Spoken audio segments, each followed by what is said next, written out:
Welcome to Book Club with Julia and Victoria. We're those two kids that not unfrequently ask each other, wait, did that actually happen? Or did we just read it in a book? And we want to be your book friends. Yeah! This is a podcast for the books we just can't shut up about. Speaking of obsessed, this week we're so obsessed with this book that we're coming back to it. We're revisiting our 2020 episode about My Brilliant Friend by Elena Ferrante, which is the first book in the Neapolitan series.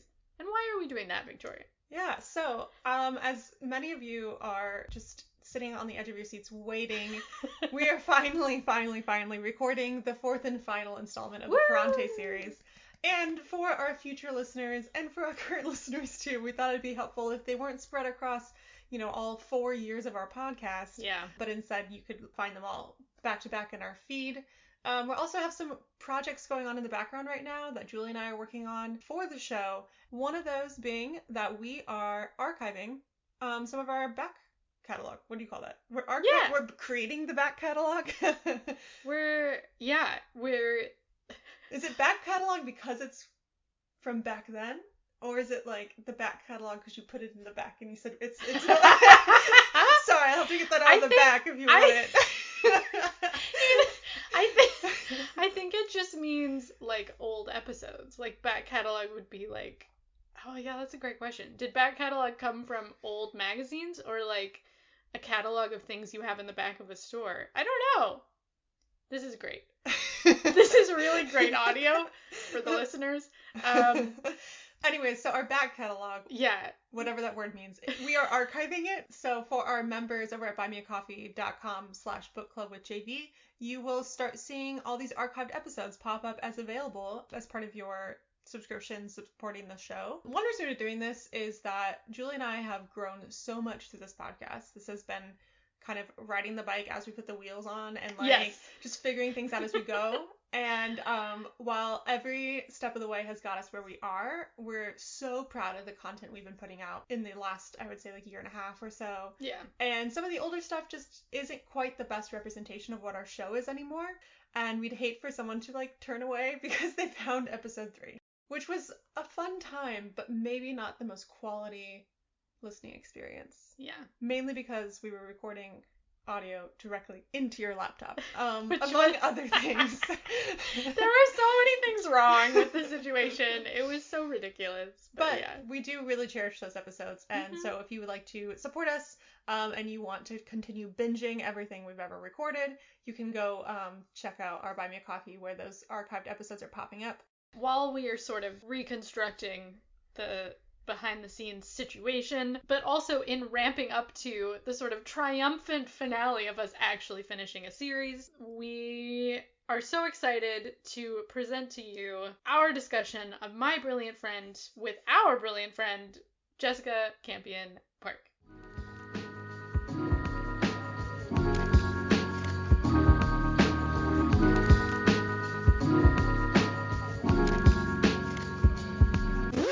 What is this book? What the heck is this book?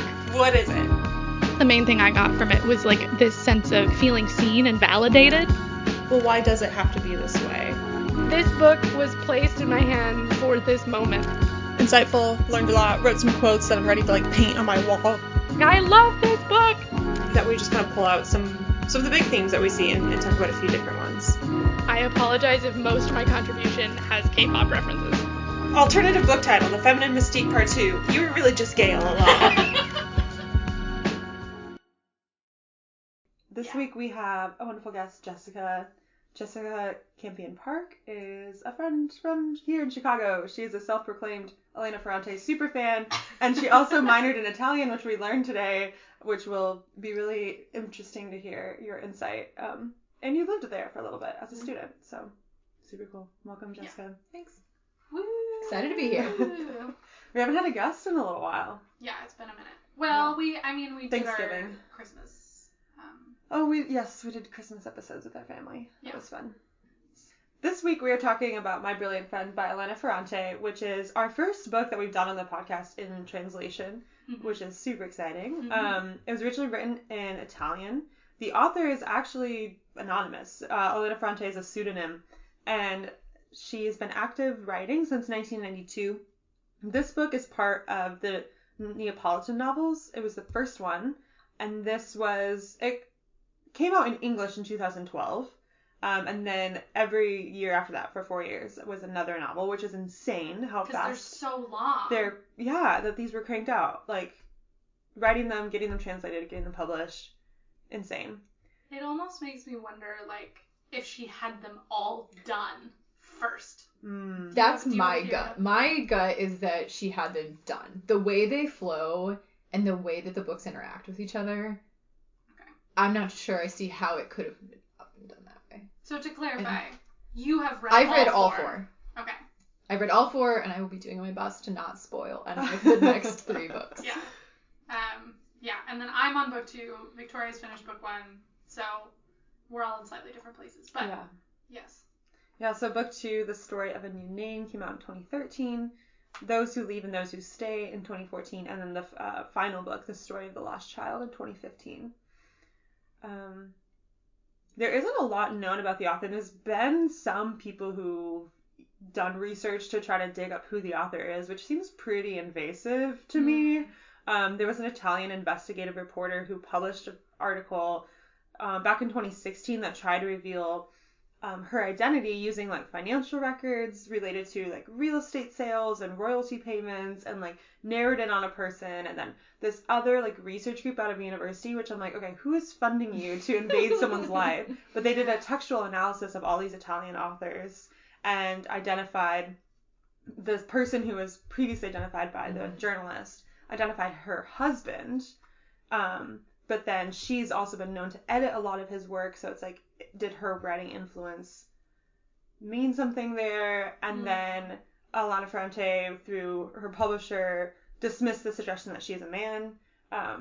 So there's a lot of like questions out there, but from my perspective, it's not important who the author is here, and kind of cool to have some sort of mystery left when it comes to like celebrity names that we literally don't know who they are, kind of like Banksy or something. I think it's important that it's a woman. Like, that's the one important piece of it for me. I don't care who she is, but I do think it's important that it's a woman because of like the way she writes about female friendship, the way she writes about women in general. And I find it fascinating. We're going to talk about some of these things later, but like the way that even just the response to her being anonymous plays out some of the themes that she so specifically writes about in her books, about like violence against women and like identity and men like being successful off the coattails of women. Like there's all these very fascinating things that kind of prove some of the themes that she wrote about in her book based on people's responses to her choice to stay anonymous. Yeah. Well, and in my mind, I think it almost makes these sort of, because we were talking about how these feel really autobiographical, and the fact that she chose the name Elena as her like pseudonym, and that's the name of the sort of main narrator's character, the girl who ends up writing. And so like it almost feels like, because we don't know her life, the life of the author, it feels like these are actually written by Elena Greco. And so like I think that's also really powerful, that it feels it almost makes her feel more like a real person, that this main character is like really telling her real story. And she just changed her last name in the book. You know what I mean? Like that's kind of what it feels like, which I really love. Like there's a million names you could have chosen. Right. And you chose the same name as your protagonist as your like pen name. Yeah. I didn't realize it was a pseudonym literally until today when I was doing research. And when I got to the first point where someone calls the narrator by her name, I'm like, oh, it must be semi-autobiographical. Okay. And like just keeps reading, like didn't quite kind of question that. Yeah. What you're saying, Julia, reminds me of Lemony Snicket almost, where the narrator seems almost synonymous with the author. Yeah. And is very self-referential, and that's a little more of a quirky way. And like Lemony Snicket, we do know who is behind that pseudonym, but it makes the author feel like a character in a way. Yeah. Yeah. When it's either semi like autobiographical and you know it, or you've got a pseudonym. kind of like relating the character with the narrator and well, the author. Lemony Snicket addresses the reader directly. Yeah, It feels very much like he is writing to me. Yeah. But yeah. This was the first book in a series that I've picked up in a while that wasn't children's or young adult fiction, and that was really refreshing. Like, I'm really excited that there's 3 more books about these characters. I hadn't thought about that, because the only series books I think of are, like, children's books, or, like, young adult like, novels, Harry Potter, Twilight, those kind of books, or even, like, my mom reads, like, murder mysteries that link in all together, but they're not, like, high literature. They're not... genre fiction. Yeah. Yeah, it's not, like, a really beautifully written book that also has, like, 3 sequels to it. Yeah. It's kind of like what I want out of most novels. Like, when you sit there and you read, like, it's done, you're like, I never get to interact with these characters again. Like, what is this? And the author goes off to write other probably really good books, and I'm like, what about this character? Yeah. So, I already feel that way. Like, at the end of 4, I'm already, like, do I reread them? Do I read them in English? Do I attempt to read them in Italian and, like, take 10 years to get through them? Like, what do I do with this? Yeah. Do I petition her to write it from multiple people's perspectives? Because I would read this entire series again from Leela's perspective. Yeah. Oh, that would be fascinating. The entire thing. Does all of it. Elena remain the narrator through all 4? Yeah. Interesting. I almost wonder if it was a similar... So, like, Tolkien, when he wrote the Lord of the Rings trilogy, it was 1 book. They just couldn't publish it as 1 book because it was so long, and also paper is expensive. But I almost feel like it was, I mean, it was at the time, but I almost feel like she wrote all 4 of them as just 1 giant book, and it was... So there's something that happens in, like, the second book that I don't want to give away that also supports why I think it was written all at one time. Okay. And they pick up instantly after the other ones. Yeah. It was like they just picked an arbitrary, like, all right, let's cut this here. Yeah. Yeah. I found one quote from whoever is Elena Ferrante about one, like, kind of the reasoning behind her pseudonym, and she says, books, once they are written, have no need of their authors. And it's just interesting to think about. Julie and I studying literature, there's actually like a whole theory of, like, the author is dead. Author never matters. When we, like, analyze literature, we shouldn't consider them in their lives. It's one way to approach analyzing books, and I'm curious if the author holds that as, like, they're trying to live out this approach towards literary theory, or if it's a more personal, like, I literally can't put my name behind this because of what I'm saying about people in my life. You know, like, is she protecting herself from potential backlash of, like, family members or community members? I've thought that for a little bit, but so that quote comes directly from a future installment of this series. Oh, really? So it becomes this, like, huge theme about identity. Yeah. And so I think it's a very deep, like, probably both personal and a very deep, like, belief she has about being an author. Well, also, I wonder if, like, because, I mean, public figures who create art, something we would talk about in school all the time, and something that I see so often is that, like, if public figures don't really own themselves anymore, if they, you know what I mean? If once you, like Beyonce is just, like, she is owned by everyone as this image that we all have in our heads of, like, that's who she is. Yep. And then she has this whole other person that she is at home that no one else gets to see except, like, the people closest to her. We just consistently project Beyonce onto Beyonce. Yeah, like, our narrative of Beyonce, yeah. Exactly. And so part of me, I would, like, I think she's kind of preempting that process of, like, these books are no longer going to be mine as soon as someone else reads them and projects their own experiences onto them and their own analysis. Like, 100%. Might as well not project anything onto me. Yeah. You know what I mean? Like, leave me out of it and just, I'll let the book speak for itself. Yeah. Well, especially they think that she's a literature professor. Like, that's one of the things they think about whoever Elena Ferrante is. Yeah.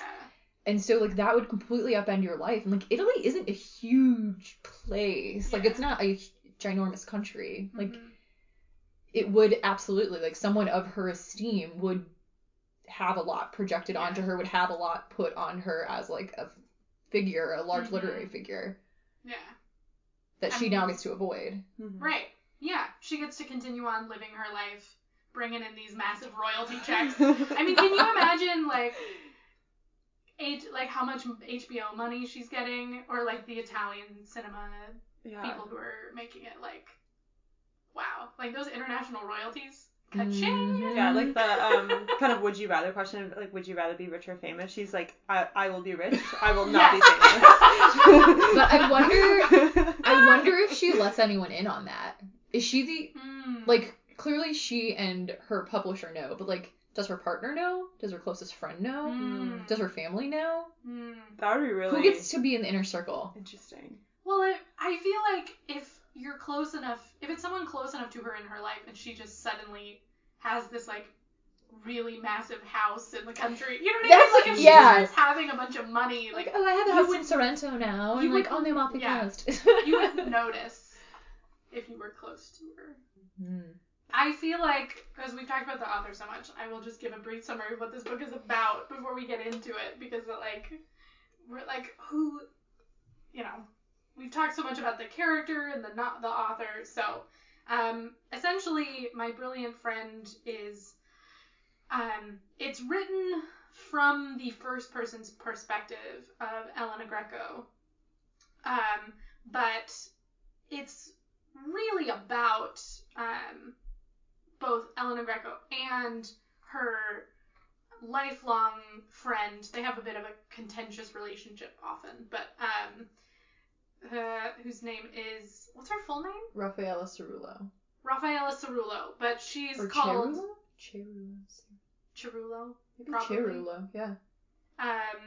But she's never called Raffaella, except by her parents occasionally. But she's called Lena or Leela.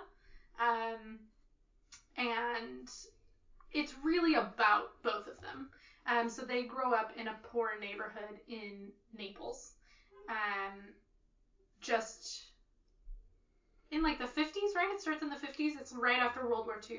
They were both born in 1942. So, oh, like, wow. I'm pretty sure. Yeah. It says in the beginning here. Yeah. I had 44 in my notes, but somewhere around there. That's really interesting, actually, because our book for next week is also about the generation that came immediately after World War II. Look at that. So it's it's in the future ones, but I'm pretty sure they were both born. They're both born in August of 42 or 44, but it's like somewhere in there. Mid end of Yeah. So you're dealing with the immediate aftermath of the war and kind of modernization, and essentially you follow these two characters who are kind of foils of each other, and you watch kind of a commentary on what it is to grow up as a young girl and eventually what it is to be a woman in this area and kind of in the modern world. And they're really powerful. And incredibly detailed, like so detailed, like there's so many characters, and so you're really seeing the neighborhood as a whole. It's kind of its own characters, the neighborhood. So that's the book. Yeah, thanks, Julia. What was your experience, Jessica, reading this book? How did you find it? What did you think? Yeah, so... How did it control your life? Yeah, we'll get there. So one of my best friends, who we often will, like, send books back and forth to each other, I trust her book recommendations more than anyone else. And she recommended this book to me about a year before I actually picked it up, because I added it to my list and I saw the cover and thought, no way. I'm reading this book. It looks like a terrible, like, 70s novel that I'm going to hate. Yeah, we'll put a link to the cover image in the show notes. It, like, when we say it's a terrible cover, is an understatement. So I studied, so I have a minor in Italian, but I studied advertising in college, and it's a bad cover. I try not to judge books by their cover, but I did this one. It's hard not to. It's really hard. I literally stopped Julie, and I'm like, wait, what are you reading? Like, what is this book? She doubted my I was like, Julia has really good taste in book, but this looks like some, 70s rom-com. just trash. It looks like trash. Novel. Yeah, it looks like a trashy novel. It is not. No. It sat on my Goodreads for a while, and then I finally requested it from the library, picked it up, and then just absolutely devoured it. Like, I could not stop reading it. And I would say even, usually my experience of reading is I can kind of, like, I remember, like, the process of reading the words, and, like, I remember some key quotes. These novels, I just feel like I consumed in, like, a gulp. Like, kind of what you were saying, like, there's so much detail about people. Yeah. But she dives in so deep, and then she just, like, steamrolls over other things. Like, not as much in this novel, but in the future, she'll, like, jump whole, like, months or years because they're just unimportant to the narrative of the friendship. Yeah. And just the way she writes is... I'm someone who gets very jealous of people who write beautifully, and I've found myself envious of Elena Ferrante, or whoever she is, just because how incredible... I just really admire her, and I admire literally the way she writes, as well as this incredible story that she's crafted. Yeah, I feel like very similar story to yours. My one of my best friends in college and was my roommate senior year. I remember seeing this book on her nightstand, and again, just like Victoria, doubted her taste. And I'm so sorry, Nikki. I should never have doubted you. So one of her childhood best friends had read all of them and, like, recommended them. And I saw the book and I looked it up and I was like, okay, so it's a better book than it looks, but, like, I was very skeptical about it. And then a year ago, a year and a half ago, I saw that HBO was doing a miniseries chronicling all 4 books that was originally being made in Italy and is distributed by HBO in the US.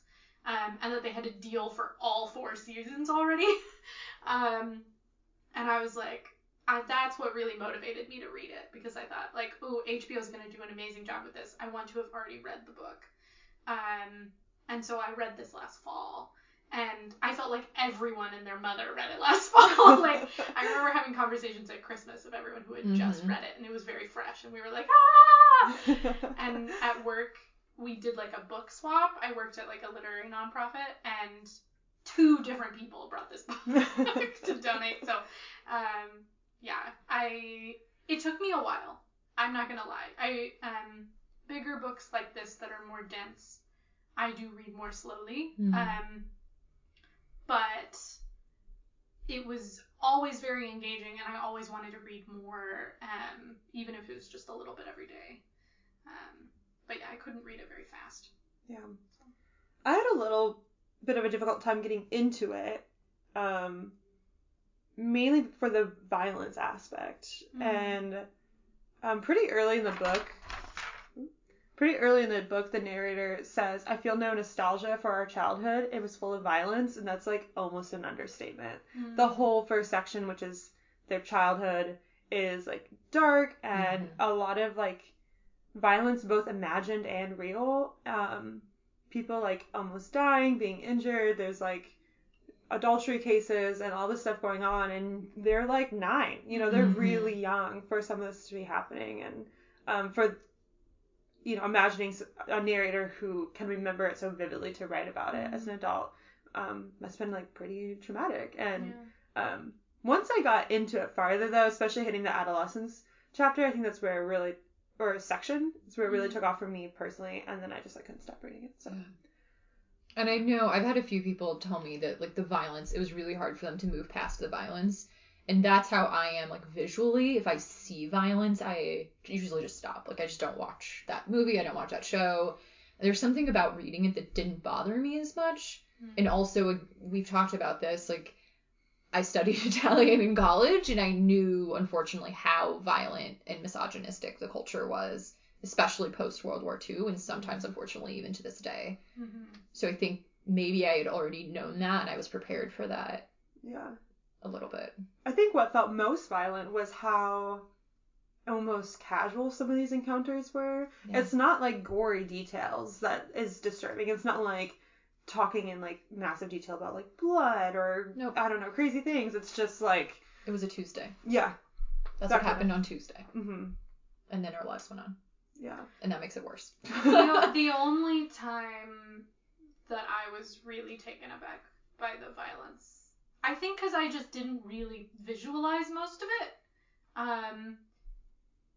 was when they throw Leela out the window. Yes. That rocked me. I was Yeah. like, no one's gonna do anything to her father? Are you kidding me? Yeah. She was thrown out the window. Like, and just no one in the town says anything about it. She's like limping for weeks. I mean, I think that is such an early representation of like how women are treated in this neighborhood and in this society, and you're right. That part was really hard. Yeah. And then the first instance of sexual assault where like they don't address it, but it's one of her friends, and she's like 11 maybe. She's young. She's really young. The boys are like 16 the though. boys I are think. older, and they take her away. It's multiple of them, and they take her away in a car, and she comes back, and they never say exactly what happened, but like you know. Mm-hmm. And like the neighborhood knows, and every time Yeah. she's kind of mentioned again that like baggage carries with her. Yes. That Yeah. she becomes like the town slut essentially. Pardon my language. But she's a child. Yeah. Yeah. And obviously could not resist these very powerful men. Wealthy men. Yeah. Yeah. So those were the two moments that really like hit me. 'Cause a lot of the other stuff, I think because she talks about it so casually and almost brushes over it, you know what I mean? It's not in great detail. So if you're not like really visualizing everything, all the action that's happening, you could almost miss it. Mm-hmm.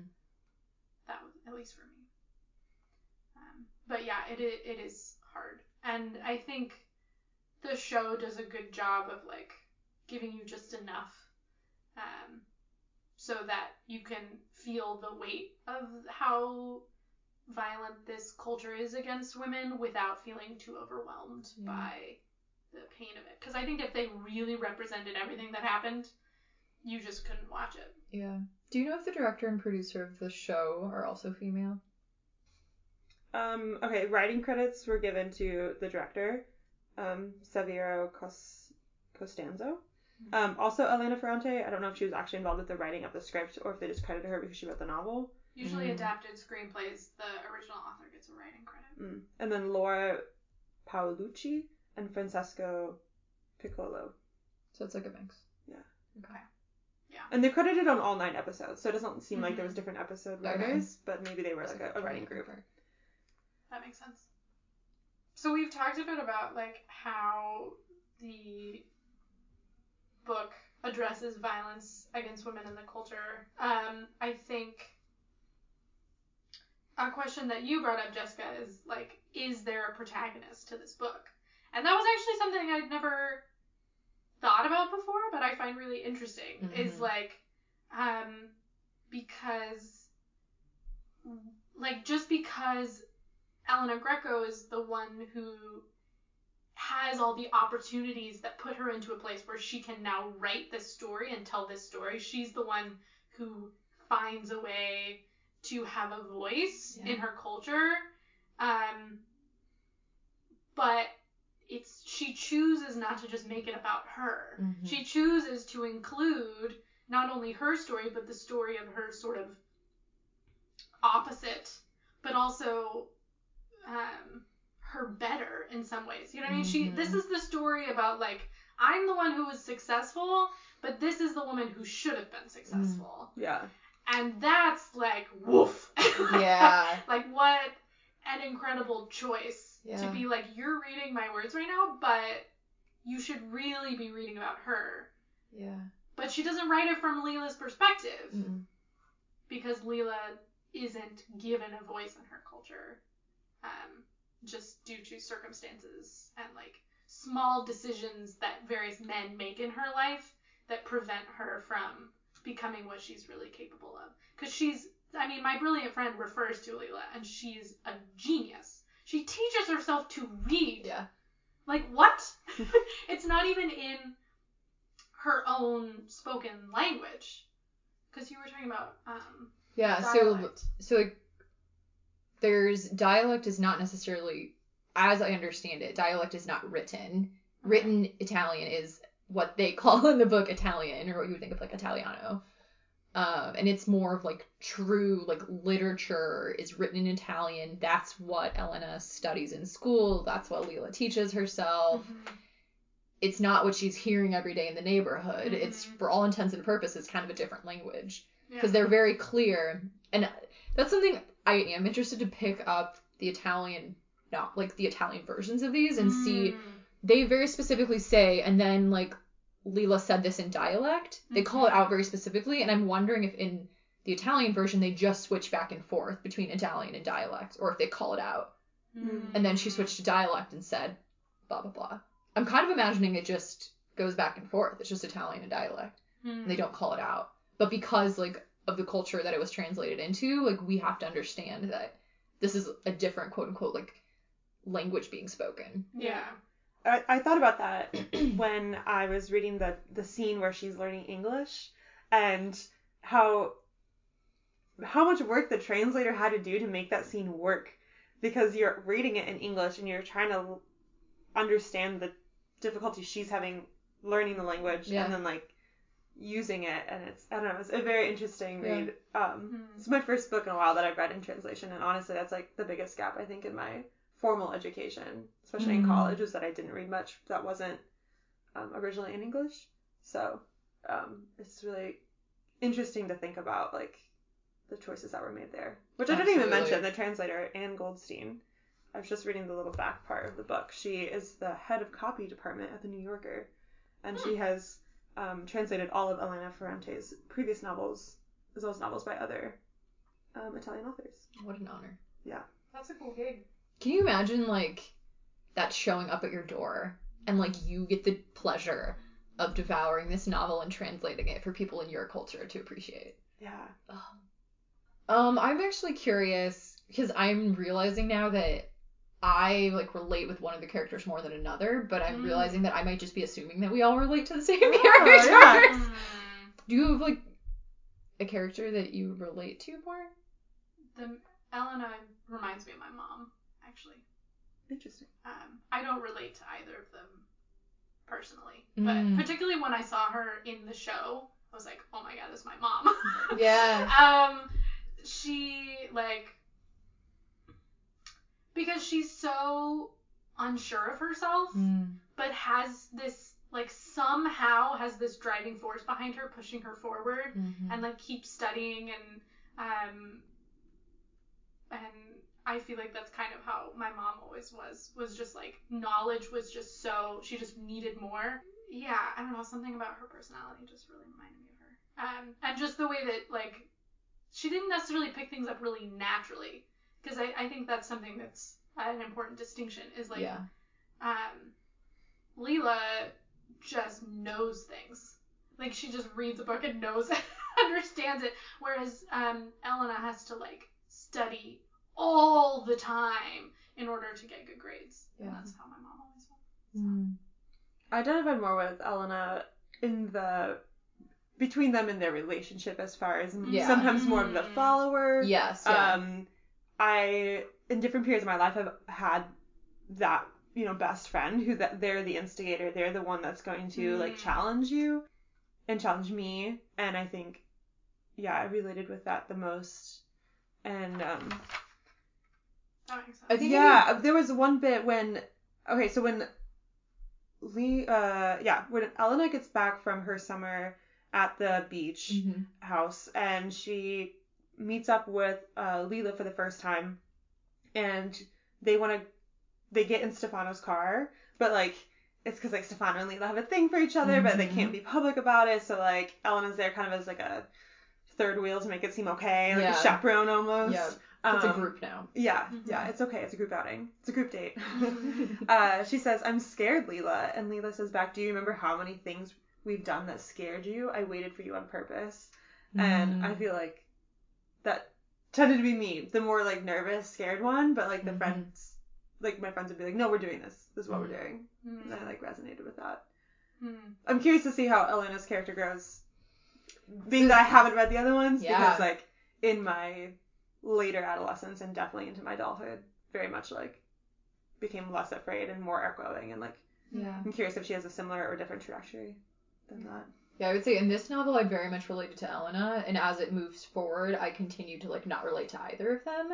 But in this novel, I remember very strongly, and I think that's what makes this so powerful and why so many women and people love it, is, like, it very much represents that really intense, like, female friendships you have growing up, of, like, this person that you, like, fight with and you don't get along with, but they're your best friend, and, like, I absolutely had that person, and that person is, like, one of my favorite people in the world, and yet we would, like, and she's not like Leela at all, but, like, that intensity of the relationship that we had was always there. And I think, if anything, like, I wish maybe I had leaned into that relationship more, kind of in the way that, like, even though Leela upsets Elena, she doesn't ever remove herself from it. Like, she keeps digging into it. Because if any, like, she knows it's making her better. Kind of your point earlier of, like, she knows Leela's the one who should have been writing this book. She knows Leela's the one who should have been successful. Like, she knows that Leela's making her better, and so she keeps leaning into this relationship even when they fight. Yeah. Yeah.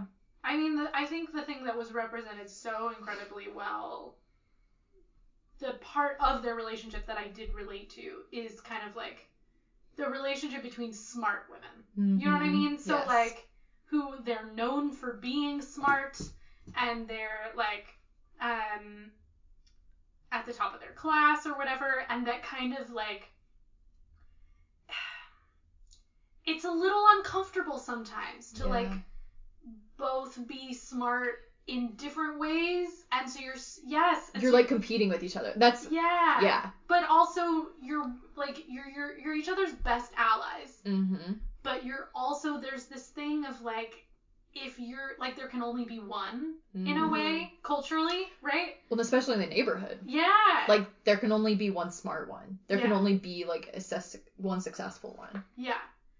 Only one of them can make it out. So in some ways they're competing against each other, and they don't want to be. And, like, so Elena's jealous of Leela all the time, and Leela's jealous of Elena all the time, because, like, Leela's the one who's more creative, and, like, the way she writes a story really early on, and she just picks things up so naturally and just has this, like, insatiable mind, and that applies to everything. Like, she's good at everything she touches. You know what I mean? She starts making shoes, and she's an incredible designer, right?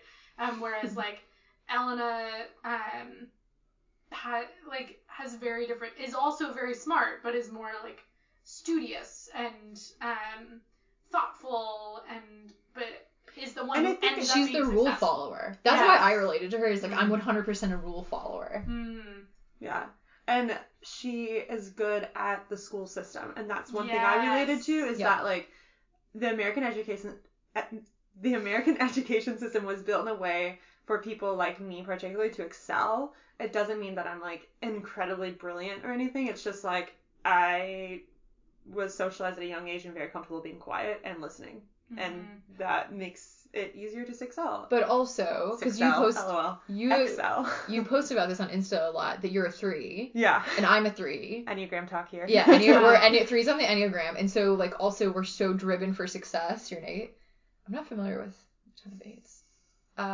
But, like, we're so driven towards success that, like, we're gonna figure the system out. And we're gonna thrive at that system. For sure. Kind of in the way that, like, even though Elena has to work at it really hard, like, she figures out how to thrive in it. And if anything, like, Leela is, like, Elena's book smart, and Leela, I don't like the word street smart, but, like, she learns how to live within the neighborhood.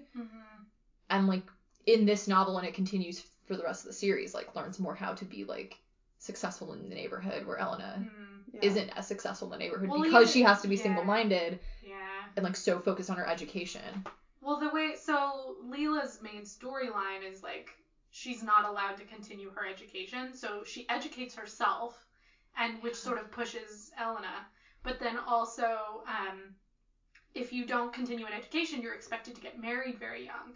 And one of the boys from the sort of powerful family in the neighborhood, the rich family, who's, like, probably in the mafia. See, you know what I mean? Like, just all signs lead towards all that. signs lead, yeah, it's never stated, but you're like, you're definitely connected to the family.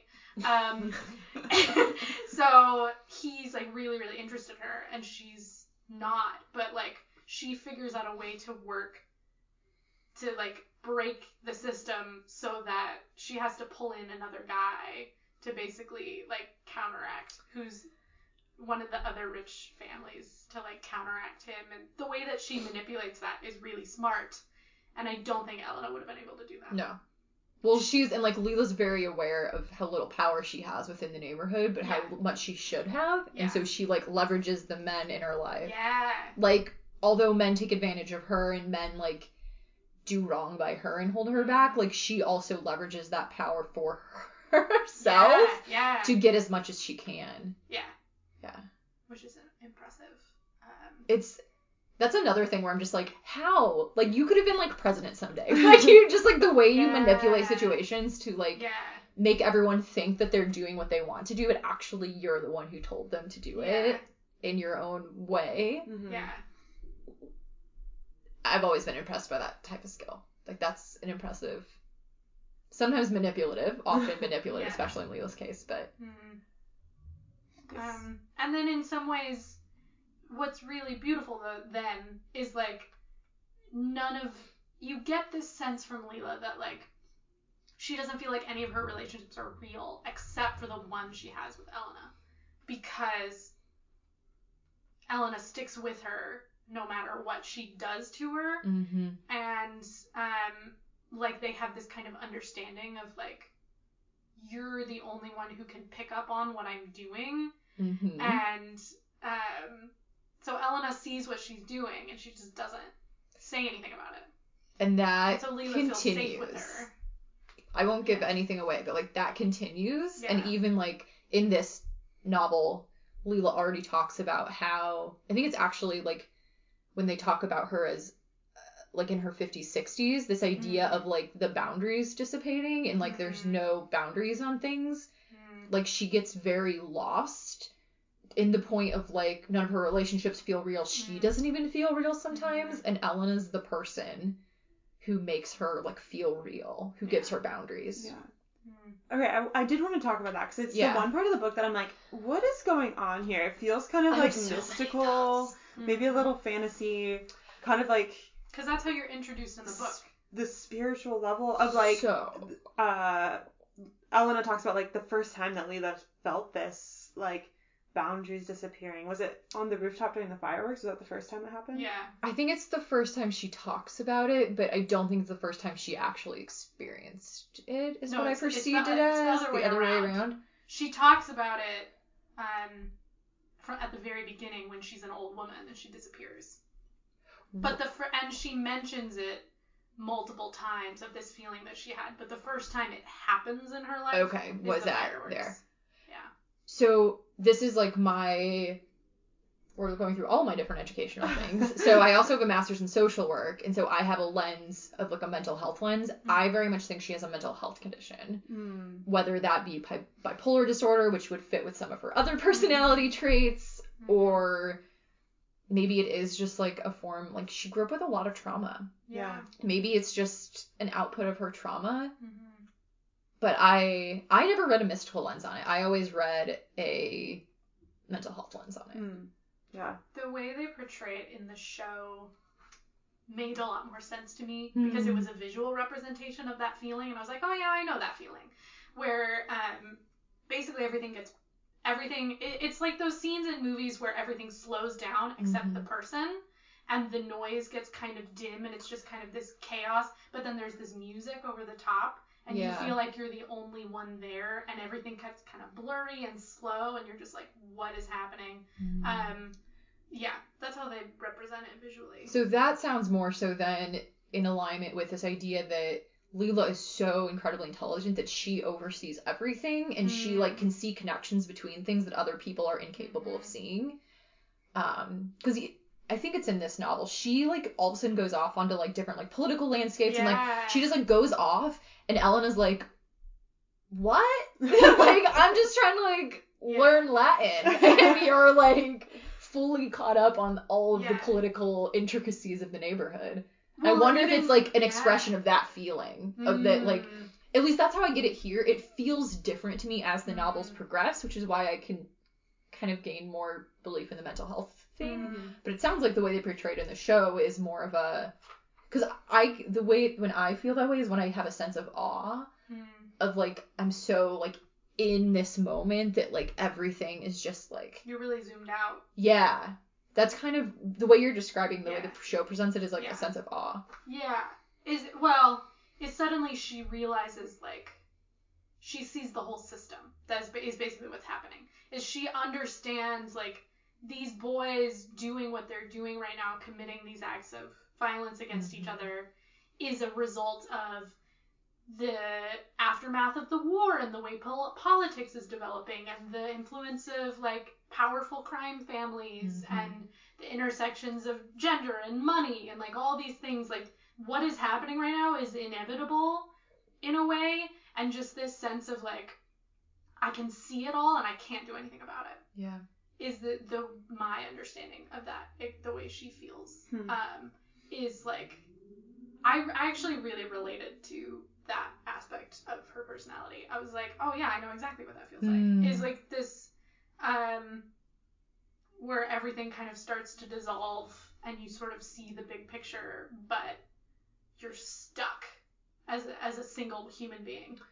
Isn't it even like they have like a similar expression of that in like A Brilliant Mind or like in some other like movies and like media representations of people who are incredibly brilliant, like the way that like everything, like their brain is so focused on like this thing that like everything else becomes, it's kind of the opposite, I guess, actually. Like they get so focused on the details that things become weird, versus hers is more of, like you said, she sees the whole system. Yeah. And yet she's, I mean, that first story, she's what, 15? She's like a 14 or 15-year-old girl in Naples, and she's fully aware of the little power that she holds within this system. Yeah. And her inability, to your point, to do anything. Yeah. Now I want to go back and reread those passages. Because for the first read, I was just, like, confused. Yeah. And then, like, the more they talk about it, the more I kind of sat on it. It felt like, to me, more along the lines of, like, trauma, like you were talking about, of, like, it's scary. People are shooting off fireworks at each other. Someone pulls out a gun, you know, is shooting across, like, balconies or rooftops. And, like, it felt like because she said, like, the edges were blurring on herself. And, like, she was just kind of disappearing of, like, maybe that's powerlessness of, like, how small she is. That she's just, like, wants to just disappear. And then you get that at the very beginning. Like, she's finally done it. She's finally gone off the grid, disappeared. So that was like the connection I draw. It was like she just felt like so powerless in that moment, or so scared that she just kind of like wanted to feel herself dissolve. Yeah. Well, whenever you read the other books, let's circle back, because the powerlessness discussion makes 100% sense, but there's some like ways that Elena Ferrante writes about it later that makes me think that that's not the whole story of it. Yeah. Yeah. Cool. Now I gotta read more. Oh, there's so many good things I like want to talk about, and I can't. I know.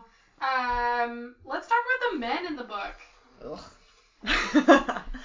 They suck, but almost not all of them, most of them.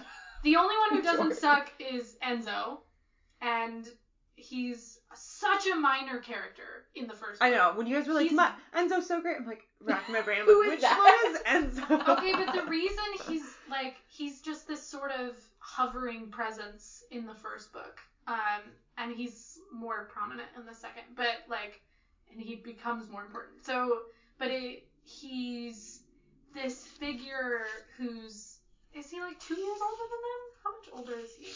I'm not sure how much older he is. But he's this kind of figure on the outskirts, it is what it feels like. Yes. Of their society. So he, like, I don't even know if he has parents. He runs a fruit cart. Yeah, his dad dies, doesn't he? Yeah. But then the family, the beginning of the book has this enormous list of characters. Yeah, we don't really know much about his family. Yeah. But because doesn't he take over the vegetable cart? Because his dad is either injured or dead. Yeah. and his mom is there, and then there's other children in his family, but they're not named. Right. It's in literally this just novel. other children. Yeah. Which is like every family. And other children. Yeah. So the reason I latched onto him so much is, like, he doesn't say very much, and he doesn't do very much, but in not doing very much, it's a very powerful action for him as a man, because whenever he's in the same space as Leela, he lets her be herself. And that's the way he supports her, is he, like, doesn't shut her down, he doesn't talk down to her, he, like, appreciates how brilliant she is and just lets her be. And so you almost don't notice him. And for a while, Leela doesn't.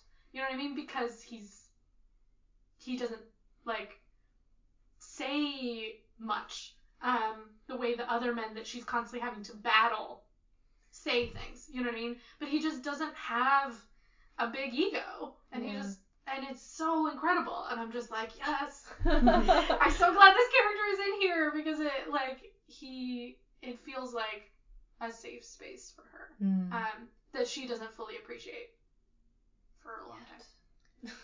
I don't know how that develops further in the novel, but Elena's dad seems to me like one of the, like, okay men in this neighborhood. Like, there's moments where he does, like, there is some physical violence and, like, reprimanding and stuff, but, like, comparatively, I know it's, like, not great, but it's, like, comparatively, like, oh, he seems decent. Like, he takes her to, like, okay, this is the subway you're gonna take so you can get to school every day, and, like, she feels like she gets this really special day with her dad, but it also feels like he's kind of absent, because it's, like, the first time she's had, like, one-on-one time with her dad, and I'm like, oh, that's kind of sad. You're going off to high school, and this is the first, or equivalent, I guess, of high school.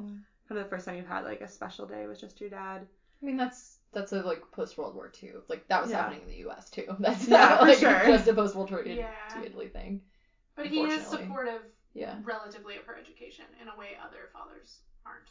He doesn't hold her back. Yes, that's what yes. Maybe not supportive, but doesn't hold her back. Yeah.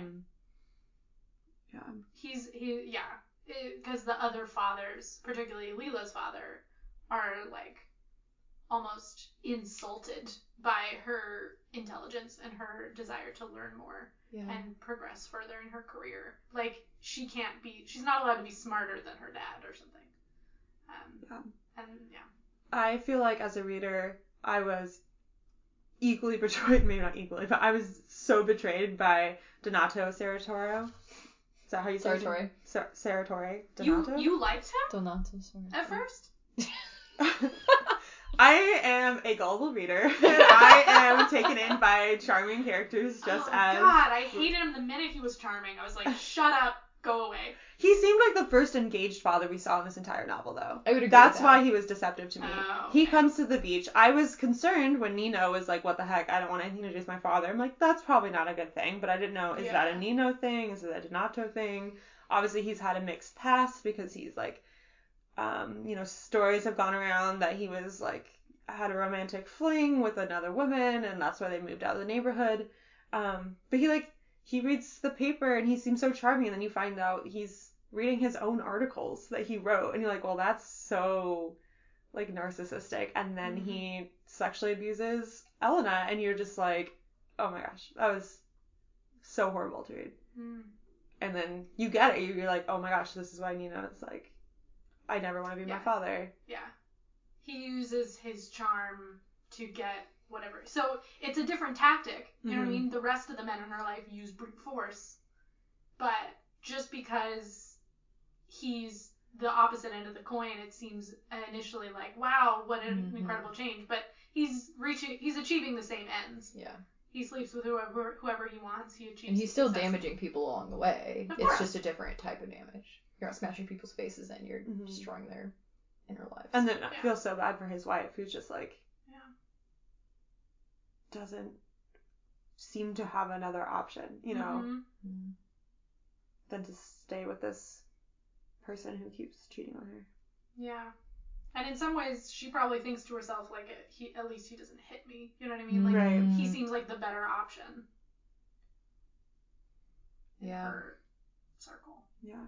It is interesting, too, like, how focus this book is on the one neighborhood they're from, and like all these families are there, and like that's the one family that leaves. And so as an adolescent meeting them again, I think it just like works in the novel too, like to like have a family go away and come back, because then there's more to not know about them that Elena has to discover. Well, and then his son Nino is the one that Elena has a crush on, and is sort of her main romantic interest in this book. And he, as much as he doesn't want to become his father, is no better. He also sucks, but he's more like he's like every single like artsy sad boy that all of us book nerd girls fell in love with. You know what I mean? From like the movies, but then you actually realize that they're all terrible. Well, going back to Gossip Girl, it's like, what's his name? Who like everyone thinks is like the great guy, Penn Badgley, his character, but like he does terrible things on the show too. But like everyone thinks he's like the bookish and like great one who's like outside of society. Anyways. Yeah. I mean, it's the like, you think they're so deep, you know what I mean? And they like appreciate you. But then they like are so full of themselves and so fragile. So the main thing that like really solidifies how much he sucks is like, does he publish it himself, or he's like working for a small publication when they're in high school? I think he's working for a small publication. Yeah. So he writes articles and stuff, and he asks Elena to write something, and she's like so flattered, and she's like, oh my gosh, he like appreciates my intelligence, like, oh thank God. And she writes it, and his reaction, he just like stops talking to her, and he doesn't publish it, and he has control over her words, and basically it was too good, like it was too smart, and so he can't let that be published because it'll make him look worse. And I was so mad at him. I was like, you suck so bad. Just like the fragility of the men in this book looks different in different circles, but it's all the same. Yeah, you get like every variation of it. Yeah. From like people who like look decent because at least they're not doing like the most extreme external, violence, but then can be just as bad, if not more, on the like emotional and verbal sexual abuse as well. So I want to circle back to something that like is like a progression of something else, but I think in the discussion about protagonist and who is the protagonist, I think what makes this novel and ultimately the series so fascinating and beautiful and detailed and like you really feel like you're in the neighborhood is because it does so reflect life in that like we are all our own protagonists, our own stories, and like Elena is a protagonist, Leela is a protagonist.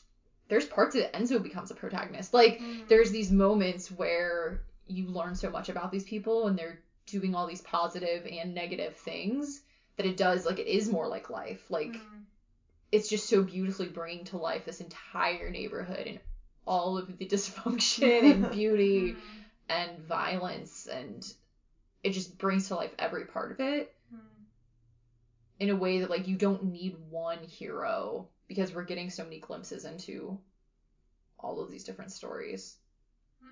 Yeah, we've talked about how detailed this book is, and I think that's another thing that really brought the neighborhood to life for me was you just get these like little comments here or there that help explain things, or you realize extra connections, like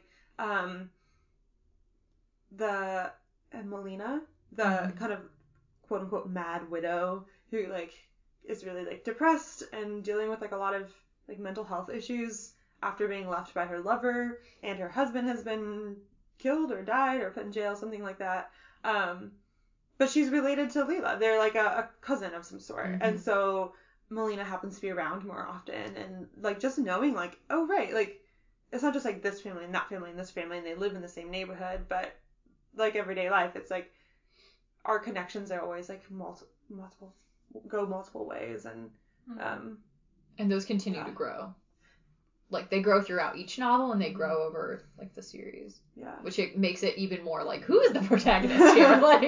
Like it's definitely about Elena and Leela, but there's so many people that come into this story. Yeah, it's like she manages to make an entire town a protagonist. Yeah. In a way. Yeah. And watching how it grows and how it is in conflict with itself. Yeah. And the greater world. Yeah. Some of my favorite kind of like symbolic and very coming of age moments in this book, being that it is like a Bildungsroman. I never know how to say that word. Bildungsroman. Yeah, not a beautiful word, but meaning a coming of age novel. Yeah. When Leela and Elena skip school and decide they're gonna walk to the beach, and they leave their neighborhood for like the first time ever, and it ends up pouring rain. And even though Leela has always been the like not afraid of anything, always the one like bringing up adventure, she's the one that's like, we have to go back. Yeah. And Elena's like, what do you mean? Like we're probably closer to the beach than we are to home. We're gonna get wet anyways. At this point, our parents are gonna figure out we're not home. What have we got to lose, kind of? And Leela's the one that brings them back. They both get in trouble in different ways. Yeah. And then later, Elena does finally get to go, and she lives at the beach for a summer, and that's one of the biggest divergent points in their lives, and when they start like to grow, and seeing through Elena's eyes like life outside of her neighborhood, and like I don't know, it was just so beautiful. And like I think I just connect to like the beach too, like growing up on lakes and by the ocean, whatever. Like I felt like such a big moment when you can like go to the beach by yourself for the first time. Yeah. And, I love that you brought that up though, because that connects to such like that larger story of Leela being tied to the neighborhood and Elena like consistently being trying to like leave it. And they don't connect it in the book, but I wonder if there's even that sense of Leela wants to go back because she doesn't know who she is outside of the neighborhood. Yeah. Kind of in the like the boundaries disappearing. Like she doesn't know who she is without grounding herself in it. Versus Elena is always like she's trying to know who she is like as a human, as her personal identity, not in relation to the neighborhood per se, because she is Elena Greco and she's gonna get out of it and like go live her life. Yeah. But also in that moment, that like Leela having the idea of them going to the beach is her trying to keep Elena in the neighborhood. Right. Yeah. Yeah. Because she's trying to get Elena in trouble. Yes. So that she can't go to high school. They portray that in the show, don't they? Because I've seen that in the previews. Yeah, it's more clear actually in the show. Yeah. Yeah, and it like that's why she says she wants to go back, because she feels bad. Yeah. She has this kind of change of heart, and she realizes what she's doing. She's like, I don't really want to hurt my friend like this. I'm just jealous. And she's like, we should go back. And yeah, that's seen as a great representation of their dynamic as well, and like the conflict and love that's sort of so mixed together. Which I think in general, to me, is a great example of just how like this book isn't some idealized story about a woman following her dreams of becoming a writer, and she's always wanted to be a writer, and everything works out, and you know, she overcomes one adversity and that's it, you know what I mean? And then it's like fine. It's like really gritty, and like Elena only gets out, yes, she works incredibly hard, but it's also like luck and family circumstances and like random, like her teacher's friend's cousin being generous to her and giving her opportunities, and like and the teacher buying all of her books. Yes. Like, I love that. I mean, the teacher isn't always a great person all around, you know, like pretty like discriminatory against Leela for not, you know, having an education, quote unquote wasting her brilliance. Yeah. But the fact that she does support Elena is great. Like we need teachers to support us, especially if you're coming from circumstances that kind of like built up against you from you know really getting the education. Yeah. And she's so motivated as well by, like, she refuses to be her mother. That's, like, such a huge motivator.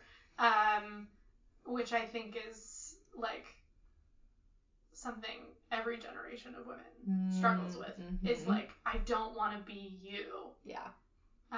Even if, like, that person is a great person. Yeah. That's, like... Yeah, absolutely. I'm holding myself back because there's some greatness later. But, totally. Because like, I think in the show, because, like, I didn't really get this in the book, but in the show, they do a really good job of making her mom a sympathetic character. Yeah. And, like, you're like, oh, she understands what Elena's feeling. She's just been beaten down by the system so much. And I think so often as women, we, like, our mothers are as much victims of the patriarchal system as we are, but we make it their fault instead of the system's fault. Yes. You know what I mean? Yeah. And so we're like, why didn't you fight? And it's like, they did. They're just tired. Or not even that. They fought to get to where they are. Yeah. To you, that looks like nothing. Right. To them, it's everything. Yeah. So then you can fight a little bit farther than they did. And like, that sucks that you can't get as far as, like, you think you should be able to in a generation, but, like, she did her best. Yeah. So, I found that very relatable. Yeah. Yeah, that, like, I don't know, that mother-daughter relationship. And it's kind of the only mother-daughter relationship we really get a lot of insight into, because you don't really get to talk about Leela's mom a whole lot. Well, because she's so submissive. Yeah. She's the main, like, I think that's the main reason Leela doesn't get to go to schools, because her mom doesn't have as much of a voice as Elena's mom does. She's, like, completely silent. So, it's pretty sad.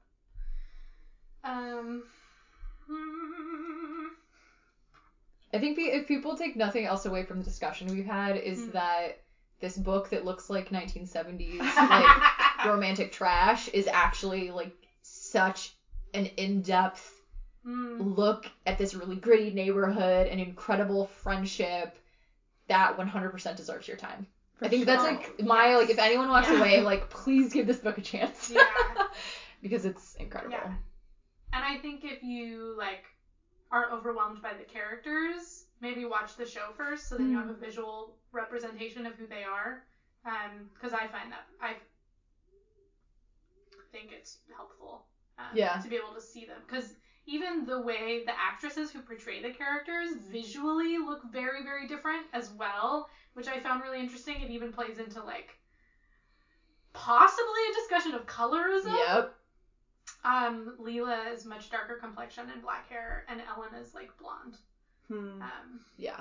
And I find that really interesting. I found that casting really fascinating. Yeah, also. It's never addressed directly, but you're just like, whoa, okay, was this a choice?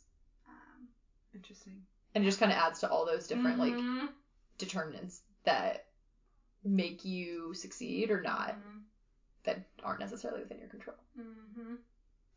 Oh yeah. So the TV show's great. I feel like I've talked about it way too much. Yeah, the show's really, really good. And the music is by Max Richter, who I'm obsessed with. So cool. Well, thanks for joining us, Jessica. This has been Thank really you for great. having me. And it's great to The honor of a have lifetime.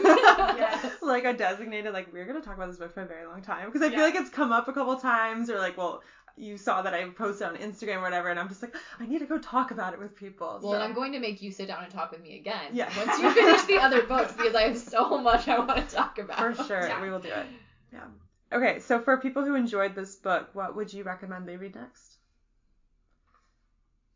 I think, for me, one of the things I really liked about this novel that I know I like in other novels is kind of the multi-generational, you get to follow one family over a really long time span. So for me, I really love House of Spirits, which kind of is much more mystical and spiritual, by Isabel Allende. So another like translated novel. I also love Homegoing, another translated novel. So good. I just read by that. Yasi. Is that what we looked it up? Yajasi. Yajasi. By Yajasi. Another like great story about the separation of like the way that your life could go in two very divergent ways. Yeah. I don't think that one was translated, but Really? yeah. She came out of Iowa Writers Workshop. Oh, then probably wasn't translated then. Okay. But very like so eye-opening into like Ghanaian Another culture that I was not like not previously aware of. Honestly, this is why I read, because I'm like, there's so little I know about like other countries and cultures, and like this is the first time I ever like gave 2 thoughts to Naples besides like Naples, Florida, so it was really great. This book made me want to dig through all of my study abroad photos, and I did. Yeah, in terms of like expansive, detailed, community-based novels about women and by women, I thought of 2 very different books that this book reminded me of. One is Americana by Chimamanda Ngozi Adichie, which is more about like cross-cultural experiences of an African woman who comes to the U.S.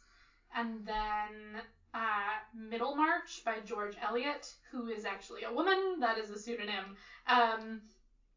And Middlemarch is about a town called Middlemarch, and technically the protagonist is a woman, but it's really about the whole town.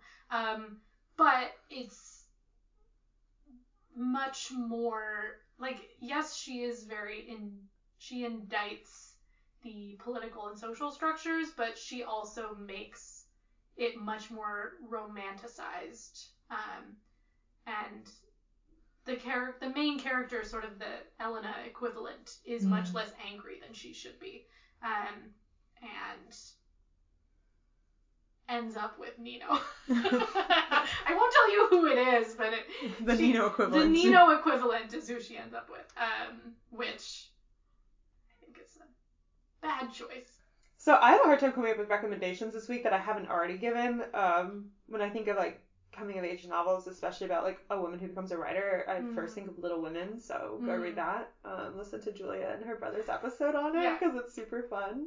But I actually literally Googled what to read after My Brilliant Friend, and Bustle has a great article of 15 books, and one that I've seen recommended time and again by friends and on the internet and other places, Circe by Madeline Miller, which is taking a character from the Odyssey and telling like her whole story almost biographically. So, I mean, different time period, but powerful female protagonist. I'm curious to read it. So if you've got a copy, I'd love to borrow it. Anyone? Hello? Just kidding. I'll get it from the library. Not Cersei Lannister, in case you're curious. That was my first reaction. I was like, what? Also would be a fascinating biography. Yes. Honestly, yes. Would love to read a book by her. So in our next episode, we will be talking about Dora Bruder, which is a book by Patrick Modiano. It's very, very short. It's 120 pages.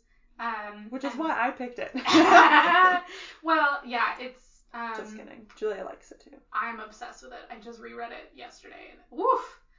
It's the story of it's a true story about a writer and researcher who finds this article about a missing Jewish girl named Dora Bruder in an old copy of a newspaper from 1942 in Paris. This is translated from French. And he spends 8 years just being obsessed with this girl and trying to find her and find artifacts of her existence and figure out what happened to her. And so it's really about like uncovering a shameful past of France and the generation that came before him and France's experience in World War II and their complicity in the treatment of Jews. And it's very, very powerful, and it's all about, kind of reminded me of Czar of Love and Techno, about the fight to not be erased and harmful histories. And yeah, it's incredible. You can read it in 3 hours. Highly recommend it. I will be reading it this week. Yep. Thank you for listening to Book Club with Julia and Victoria. We would love to hear your thoughts on this book or the topic we discussed, so you can share your review and recommendations with us on Instagram at BookClubWithJV, on our website, bookclubwithjv.com, or by leaving a review on Apple Podcasts. You can also visit our website for show notes with links to all of the recommendations and the things bringing us joy. If you don't already, go ahead and follow us on whichever podcast platform you are listening on so that you can be notified when our next episode is released. This episode was co-hosted and produced by myself, Victoria Bruick, along with Julia Clausen. Rebecca Gasme provides us with project management support. Our music is composed by Greg Bruick, and our logo was designed by Gabby Fadland. Until next time, happy reading.